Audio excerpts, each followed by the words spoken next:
How's it going, guys? Today I'm going to be showing you how to make Tough Tracks remix of Battleground. Here's a preview of what you'll have made by the end of the video. Cut the mid-range, drop the bass.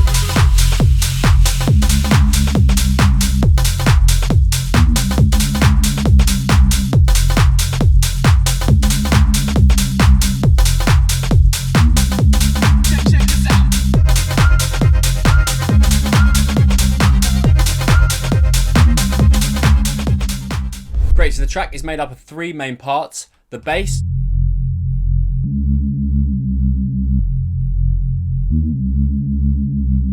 the drums,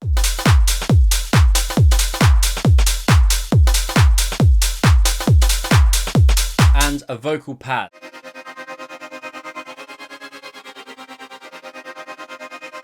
Let's firstly start with the bass.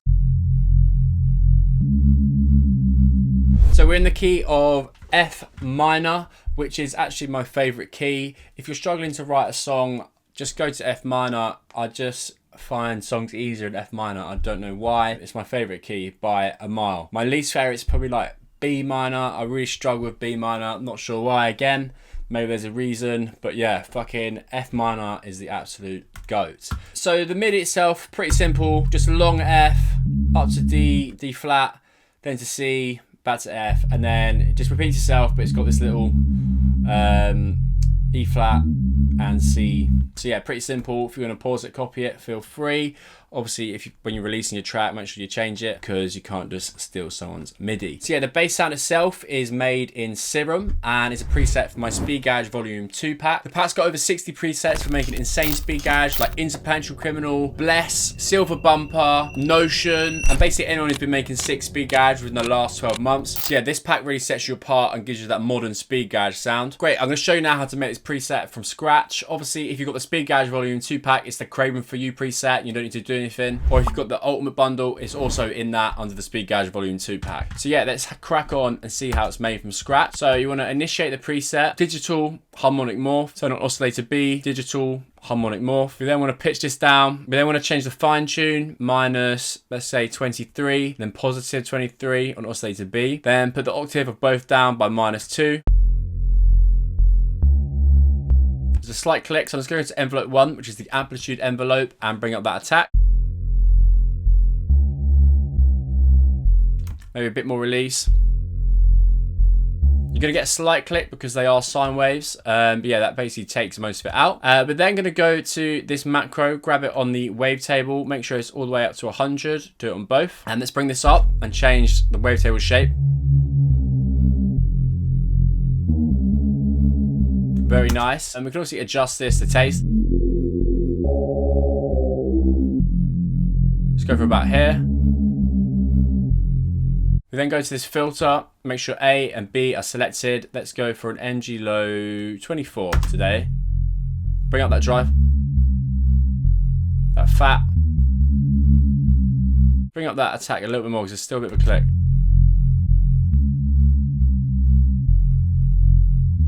You can put it on notes mode.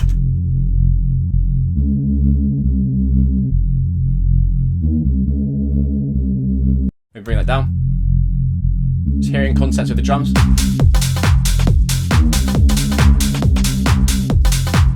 And obviously you can adjust this.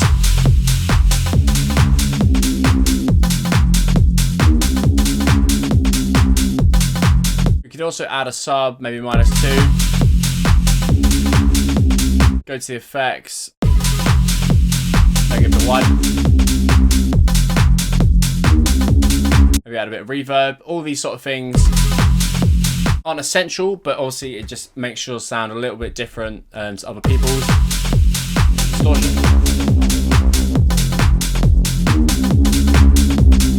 So yeah, I've just switched back to the original Craven For You preset. So yeah, I use an MG low 18. And yeah, everything else is pretty much the same. We've just like obviously kept this low and we've controlled it with a filter. Yeah, the cutoff is really nice and low.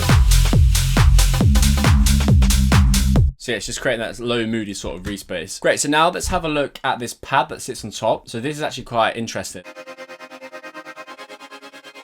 Great, yeah, so to get the MIDI for this, I'm going to show you how I did it just using the bass line. So we've obviously had this bass line, brought it down here, and then I've gone up by a fifth, so here, and then I've used a seventh, so by a fifth, this is 1, 2, 3, 4, 5, and this will be 6, and that's 7.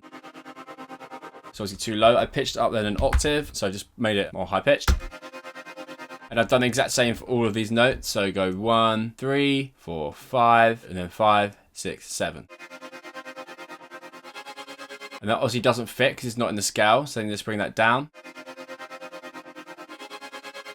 That's the great thing with Ableton now, is that you've got this scale mode. And when I first started, I think in Ableton 10, this wasn't even a thing. You had to go here and then work out the scale yourself. You can still kind of remember the scales. Yeah, it was a nightmare, but yeah, now you just click their scale and it shows you what's what. It's just so much easier. And yeah, so I'm not gonna show you how to do the rest because it's all the same, but yeah, it's just the 5th and the 7th. In terms of the sound itself, it is this plugin by Otaria, and it's the augmented voices, and it's the preset Cathedral Computing. If I just play that as a note,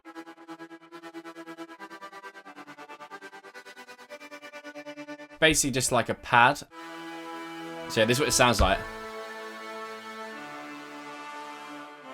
So it's like a vocal pad. It's basically a sampler and a synthesizer in one, but you can't really also synthesize anything yourself. It's sort of pre-done for you. So you can also use some other plugins, but to be honest, there's not that many good sort of vocal pad plugins. I mean, I'm sure there's out there. Just look up sort of like vocal synthesizer or something in that sort of line. But yeah, I just use this because this is what I had. And then I've used this auto pan to make it stutter. So I'll show you how to do this from scratch. So effects, auto pan, drag that on, bring the amount up to 100, and then we want to change the rate. This is on hertz, so this is going at 1 hertz, so it's like a sine wave. But what we want is it in like a grid, so in notes, sorry. So this is the exact same as like a bar. So this is in bars, sorry. So it's on the beat.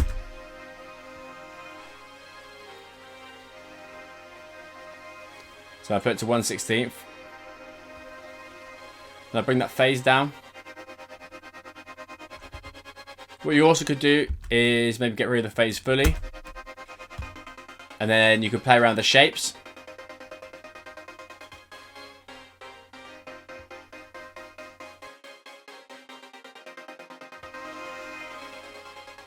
So this is like a sort of sidechain technique, but obviously you're not sidechaining it to like a kick or anything like that.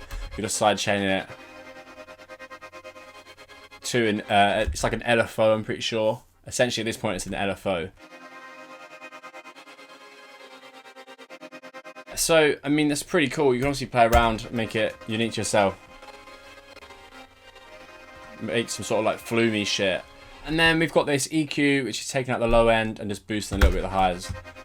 I used to really care about the EQ because you can get caught up in like buying plugins and stuff, right? Saw somewhere that the Pro Q3 is just like so much better than like the EQ8 and all this, like the Pro Q3 by FabFilter. To be honest, it's a pain in the ass to have to like drag it in, and then when you've got it, you have to like open up the plugin and all this sort of shit. Great thing about the Ableton stock plugins is that it's just so visual. You can just see them here and tweak it. So I can tweak this, I can tweak this. I haven't got to like open up the plugin, all this sort of stuff. And there's really no difference in sound to like a normal person. Like you can't hear the difference. Maybe if you're mixing and mastering, different story, but not really. You could probably just still mix and master with the EQ8. I think it's a really good one. And you can even put it on oversampling mode so it's like slightly higher quality or some shit, but I can't hear the difference. And it's not really the sort of people that are like using all this stuff, like going, oh yeah, you've got to use the Pro Q3, and their tracks are normally like shit, do you know what I mean? I think the main thing about production and music as a whole is that it's more about the writing and composition rather than the mixing. So I was listening to this song just now, right? The mix is not good. To be honest, the mix is terrible. But it's such a banger because of the song itself, not the mix. You can't mix a turd.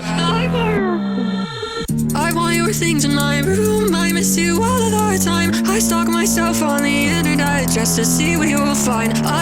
Like, it's amazing. Whereas you can get some songs that are like so overmixed, and then they're just like, if it's not a good song, it's not a good song. It doesn't matter on the mix. And also, when everyone's like getting the same like professional mix and master, sometimes it's the tracks like this that are more sort of raw, that actually stand out more than like the super polished shit you hear on the radio. Because when you listen to the radio now, none of it's really a banger. It's just like over-engineered bollocks. Whereas there's songs like this that sort of get the cult following, you know? I miss you all of the time. You make it look like just to see what you will find. The mix isn't that bad, to be fair. I think the hats are just a bit harsh. I want your things in my room. I miss you. Great, so lastly, we've got the drums.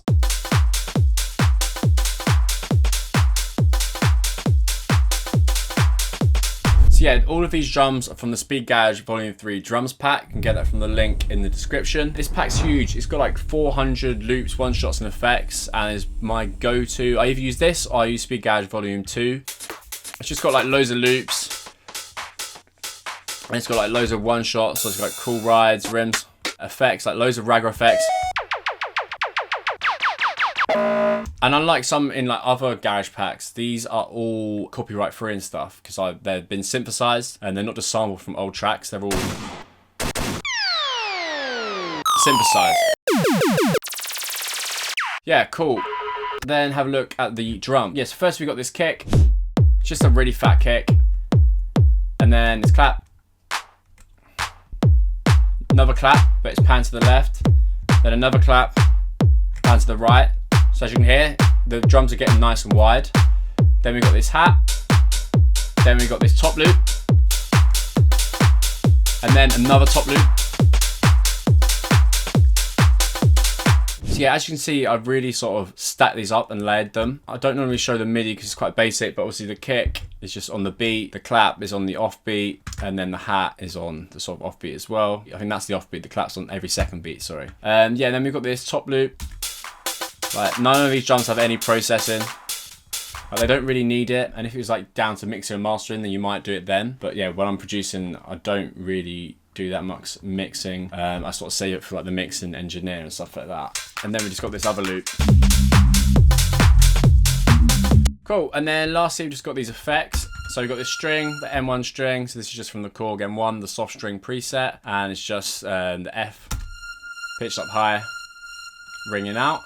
With this riser, dub siren, like I was showing you earlier, like one of these, number 8, and then this downer.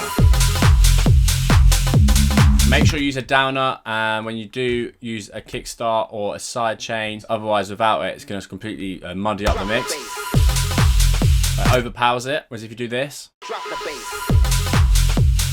it sort of grooves in with the hats.